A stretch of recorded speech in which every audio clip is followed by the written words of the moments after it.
स्वागत है आप सभी का अनंत कहानियां चैनल पर। यहाँ आपको नई नई और दिलचस्प कहानियां सुनने को मिलेंगी। अगर आप पहली बार इस चैनल पर आए हैं तो चैनल को सब्सक्राइब जरूर कर लीजिए। अगर कहानी पसंद आए तो लाइक और कमेंट करना न भूलें। एक गांव था जिसका नाम था शीतलपुर। वहां 3 पक्के दोस्त रहते थे। पहला दोस्त था सूरज, जो घोड़ों का व्यापारी था। सूरज दूर दूर के देशों से बढ़िया नस्ल के घोड़े खरीदता और उन्हें उन जगहों पर बेचता जहां घोड़ों की ज्यादा मांग होती। उसके पास एक बड़ा अस्तबल था जिसमें हमेशा 25-30 ऊंची नस्ल के घोड़े बंधे रहते। उनकी देखभाल के लिए कई नौकर चाकर भी थे। दूसरा दोस्त था मोहन, जो एक कुशल जौहरी था।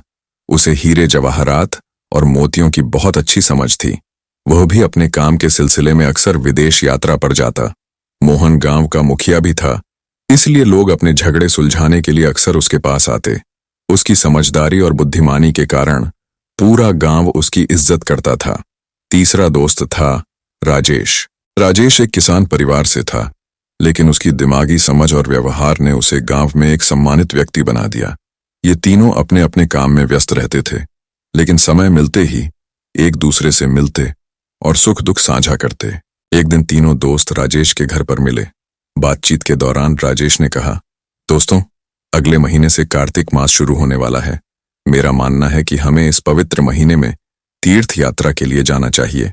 धन कमाने में पूरी जिंदगी निकल जाती है, कुछ समय भगवान की भक्ति के लिए भी निकालना चाहिए। तुम दोनों का क्या ख्याल है? मोहन ने कहा, भाई राजेश, तुम सही कह रहे हो। सच कहूं तो काम करते करते मैं थक गया हूं। अब थोड़ा समय भगवान की पूजा में बिताना चाहता हूं। सूरज ने कहा, तो फिर तय रहा। 3 दिन बाद हम तीर्थ यात्रा के लिए निकलेंगे। तीनों ने तैयारी की और तय दिन तीर्थ यात्रा के लिए निकल पड़े। 4 दिन बाद वे एक नगर में पहुंचे और एक सराय में ठहर गए। यात्रा की थकान के कारण वे आराम करना चाहते थे, लेकिन दुर्भाग्य से रात में सराय में आग लग गई। जैसे तैसे वे तीनों अपनी जान बचाने में सफल रहे, लेकिन आग और धुएं के कारण उनकी आंखों की रोशनी चली गई। अब उनकी जिंदगी बहुत कठिन हो गई। हर काम के लिए उन्हें दूसरों पर निर्भर रहना पड़ता। उनकी आमदनी भी बंद हो चुकी थी, क्योंकि अब वे काम करने लायक नहीं रहे थे। धीरे धीरे उनकी जमा पूंजी भी खत्म हो गई। एक दिन जब तीनों बैठकर अपने हालात पर बात कर रहे थे तो सूरज ने कहा, दोस्तों, हमारा जो होना था वह हो गया, लेकिन हमें अब अपने भविष्य के बारे में सोचना चाहिए। मुझे लगता है कि हमें वीरपुर के राजा जयवीर के पास जाना चाहिए। मैं उन्हें अच्छी तरह जानता हूं, शायद वे हमारी मदद कर सकें। मोहन ने कहा, सूरज, क्या एक राजा हमारी मदद करेगा? हम 3 अंधों का उनके दरबार में क्या काम होगा? सूरज ने कहा, हमारे पास अब और कोई चारा नहीं है। चलो एक बार कोशिश करते हैं। आखिरकार वे तीनों वीरपुर पहुंचे।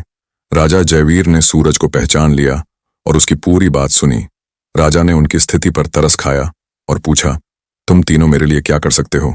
तुम तो अंधे हो। सूरज ने कहा, महाराज, हम अंधे जरूर हैं, लेकिन हमारे पास हुनर है। मैं घोड़ों का विशेषज्ञ हूं। मैं घोड़ों की नस्ल, उनकी गुणवत्ता और उनकी उपयोगिता को परख सकता हूं। मोहन ने कहा, महाराज, मैं जौहरी हूं। मैं हर तरह के हीरे जवाहरात और मोतियों की असलियत पहचान सकता हूं। राजा ने उनकी बातों से प्रभावित होकर उन्हें अपने दरबार में सलाहकार के तौर पर जगह देने का वादा किया। तीसरे दोस्त ने राजा के सामने अपना परिचय देते हुए कहा, मैं न तो घोड़ों का व्यापारी हूं और न ही हीरे मोती परखने की कला जानता हूं, लेकिन अपने गांव में मुखिया होने के नाते मैंने लोगों के झगड़े सुलझाए हैं। इतने सारे विवाद निपटाने के बाद मुझ में यह योग्यता आ गई है कि मैं इंसानों की फितरत और मंशा को उनके व्यवहार से परख सकता हूं। राजा ने मुस्कुराते हुए कहा, तुम्हारी यह योग्यता हमारे लिए बहुत उपयोगी हो सकती है। इसके बाद राजा ने अपने मंत्री को आदेश दिया, इन तीनों के रहने के लिए महल के मेहमान खाने में उचित व्यवस्था करवा दी जाए। ये तीनों अब हमारे दरबार के सलाहकार होंगे और जब भी आवश्यकता होगी इन्हें बुलाया जाएगा। अब तीनों दोस्त महल में ही रहने लगे और राजा की सेवा करने लगे। एक दिन एक घोड़ों का व्यापारी राजा के दरबार में आया। उसने एक शानदार घोड़ा दिखाते हुए कहा, महाराज, यह घोड़ा अरबी नस्ल का है। इसकी रफ्तार बिजली की तरह तेज है। इसे शिकार के लिए ले जाएं या युद्ध के मैदान में, यह हर कसौटी पर खरा उतरेगा। घोड़े की कदकाठी देखकर राजा बहुत प्रभावित हुआ। व्यापारी ने उसकी कीमत 10,000 स्वर्ण मुद्राएं बताईं। इतनी ऊंची कीमत सुनकर राजा सोच में पड़ गया। उसने सोचा, इतना महंगा घोड़ा खरीदने से पहले मुझे अपने सलाहकार सूरज से सलाह लेनी चाहिए। राजा ने तुरंत एक नौकर को भेजकर सूरज को बुलाया। सूरज दरबार में आया और घोड़े को छू छू कर परखने लगा। उसने घोड़े की टांगों, गर्दन और पीठ को अच्छी तरह महसूस किया। कुछ देर बाद उसने कहा, महाराज, यह घोड़ा दिखने में भले ही शानदार लगता हो, लेकिन यह बिल्कुल भी आपके योग्य नहीं है। यह घोड़ा कमजोर और बीमार है। इसे बस अच्छा दिखाने के लिए खिला पिलाकर तैयार किया गया है। यह सुनकर व्यापारी को गुस्सा आ गया। उसने कहा, महाराज, यह आदमी अंधा है। इसे घोड़ों की क्या परख होगी। यह मेरे घोड़े की बेवजह बुराई कर रहा है। सूरज ने शांत स्वर में कहा, महाराज, अगर आप अनुमति दें तो मैं अपनी बात स्पष्ट कर सकता हूं। राजा ने सिर हिलाकर कहा, बोलो। सूरज ने कहा, महाराज, मैंने घोड़े को छूकर उसकी हालत को परखा है। जब मैंने इसकी पीठ पर हाथ फेरा और हल्का दबाव डाला तो यह कांपने लगा। इससे साफ है कि इस पर कभी किसी ने सवारी नहीं की है। यह घोड़ा कमजोर और डरपोक है। अगर आपको मेरी बात पर विश्वास नहीं है तो इसे आजमाने के लिए किसी सिपाही को सवारी करने का आदेश दीजिए। यह घोड़ा न सिर्फ चलने से मना कर देगा, बल्कि बिदकने भी लगेगा। राजा ने सूरज की बात पर भरोसा करते हुए तुरंत अपने एक सिपाही को घोड़े पर चढ़ने का आदेश दिया। सिपाही जैसे ही घोड़े पर चढ़ा, घोड़ा बुरी तरह बिदकने लगा। यह देखकर दरबार में मौजूद सभी लोग हैरान रह गए। घोड़ा एक कदम भी नहीं चल पा रहा था। राजा सूरज की काबिलियत देखकर बहुत खुश हुआ। उसने घोड़े के व्यापारी को फटकार लगाई, तुम हमारे राज्य में आकर हमें धोखा देना चाहते हो। राजा ने घोड़े के व्यापारी से 10,000 अशर्फियां लेकर सूरज को इनाम में दे दी। कुछ समय बाद राजा ने खजाने में रखे अपने अनमोल मोती को देखा। यह मोती बहुत ही सुंदर और कीमती था। राजा ने सोचा, काश मेरे पास ऐसा ही एक और मोती होता। कुछ दिनों बाद सेठ चंद्रभान नाम का एक जौहरी दरबार में आया। उसने राजा को ऐसा ही एक मोती दिखाते हुए कहा, महाराज, यह मोती बिल्कुल अनोखा है। इसकी कीमत सिर्फ 5,000 अशर्फियां है। राजा को मोती पसंद आया, लेकिन खरीदने से पहले उसने सोचा, क्यों न मोहन से पूछ लिया जाए। राजा ने तुरंत अपने सेवक को भेजकर मोहन को बुलाया। मोहन आया और उसने मोती को हाथों में लेकर छू छू कर जांचना शुरू किया। इसके बाद उसने राजा के पास पहले से मौजूद मोती को भी अपने हाथों में लिया और ध्यान से परखा। कुछ देर बाद उसने कहा, महाराज, यह मोती जिसे आप खरीदना चाहते हैं नकली है। यह सुनते ही चंद्रभान गुस्से में आ गया। उसने कहा, महाराज, यह आदमी अंधा है। इसे मोती की क्या पहचान। राजा ने मोहन से पूछा, तुमने यह कैसे जाना कि यह मोती नकली है। क्या तुम इसे साबित कर सकते हो। मोहन ने कहा, जी हां महाराज। उसने तुरंत एक पत्थर मंगवाया। फिर उसने राजा के असली मोती को जमीन पर रखा और पत्थर से उस पर जोर से चोट मारी। मोती पत्थर से टकराकर फिसल गया और दूर जा गिरा। इसके बाद मोहन ने चंद्रभान के मोती को जमीन पर रखा और पत्थर से जोर से मारा। इस बार मोती चकनाचूर हो गया। यह देखकर राजा को यकीन हो गया कि चंद्रभान का मोती नकली था। राजा ने चंद्रभान को फटकार लगाई, तुम राजा के साथ धोखा करना चाहते हो। हम तुम्हें सजा दे सकते हैं, लेकिन व्यापारियों की इज्जत करते हुए तुम्हें सिर्फ चेतावनी देकर छोड़ रहे हैं। राजा ने मोहन को 5,000 अशर्फियां इनाम में दे दी और उसकी काबिलियत की सराहना की। अब राजा ने सोचा, सूरज और मोहन ने अपनी काबिलियत साबित कर दी है, क्यों न राजेश का भी इम्तिहान लिया जाए। उसने कहा था कि वह किसी भी इंसान के व्यवहार और फितरत को परख सकता है। राजा ने राजेश को बुलाया और कहा, हम तुम्हारी भी परीक्षा लेना चाहते हैं।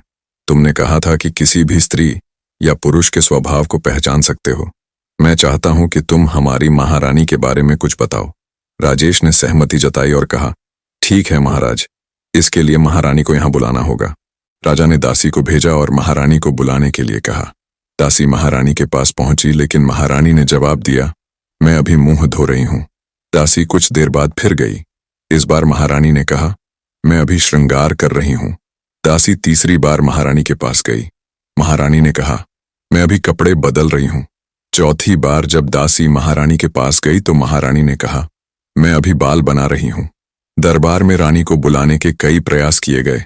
हर बार जब दासी रानी के पास जाती, रानी कोई न कोई बहाना बनाकर उसे वापस भेज देती।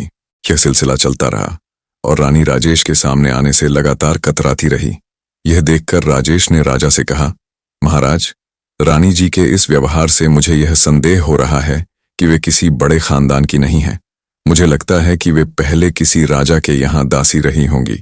राजा ने पूछा, तुम इतने यकीन से ऐसा कैसे कह सकते हो? राजेश ने कहा, महाराज, मैं एक अंधा हूं। मेरे सामने रानी को सज धज कर आने की क्या आवश्यकता थी, परंतु उन्होंने बहाने बनाकर मेरे सामने आने से बचने की कोशिश की। यह इस बात का संकेत है कि वे कुछ छिपाने की कोशिश कर रही हैं। राजा ने रानी की सच्चाई जानने के लिए अपने सैनिकों को रानी के मायके भेजा। जब सैनिक लौटे तो उन्होंने बताया कि रानी किसी राजघराने की नहीं, बल्कि एक सामान्य परिवार की थी। यह सुनकर राजा हैरान रह गया। हालांकि वह रानी पर कोई सजा नहीं दे सकता था, लेकिन उसने राजेश की तीव्र बुद्धिमानी से प्रभावित होकर उसे 5000 अशर्फियां इनाम में दी। कुछ दिन बाद राजा ने फिर राजेश को बुलाया। उसने कहा, क्या तुम मेरे मंत्री के बारे में कुछ बता सकते हो? राजेश मुस्कुराते हुए बोला, महाराज, आपके मंत्री के बारे में जानना कोई बड़ी बात नहीं है। वह एक नंबर का मक्कार आदमी है। राजा ने हैरानी से पूछा, तुम ऐसा क्यों कह रहे हो? राजेश ने उत्तर दिया, महाराज, आपकी रानी के बारे में जो राज मैंने आपको बताया था, वह इस महल में सिर्फ आपको और आपके मंत्री को मालूम था, पर अब वह बात पूरे नगर में फैल चुकी है। इसका मतलब यह है कि आपके मंत्री ने यह बात अपनी पत्नी को बताई होगी और उसकी पत्नी ने पड़ोसियों को। इस तरह यह बात हर जगह फैल गई। इससे साबित होता है कि आपके मंत्री के पेट में कोई बात टिकती नहीं। राजा को यह बात ठीक लगी। उसने तुरंत मंत्री को बुलाया और पूछा, क्या तुमने रानी से जुड़ी हमारी बात किसी और को बताई थी? मंत्री ने घबराकर कहा, महाराज, मैंने यह बात केवल अपनी पत्नी को बताई थी। अब राजा को यकीन हो गया कि राजेश सही था। राजा ने तीनों अंधे दोस्तों को दरबार में बुलाया। उसने कहा, तुम तीनों ने अपनी अपनी परीक्षा में सफलता पाई है। तुम अंधे होने के बावजूद बहुत बुद्धिमान और गुणी हो, इसलिए मैं तुम तीनों को अपने सलाहकार के रूप में नियुक्त करता हूं। आज से तुम्हारा रहना और खाना महल में होगा। इस तरह तीनों अंधे मित्र राजा के दरबार में नौकरी करने लगे। राजा भी खुश था कि उसके दरबार में 3 बुद्धिमान और योग्य व्यक्ति आ गए थे। तो दोस्तों, इस कहानी से हमें यह सीखने को मिलता है कि इंसान की काबिलियत शारीरिक सीमाओं से परे होती है। अगर आत्मविश्वास और बुद्धिमानी हो तो कोई भी चुनौती आसान हो सकती है।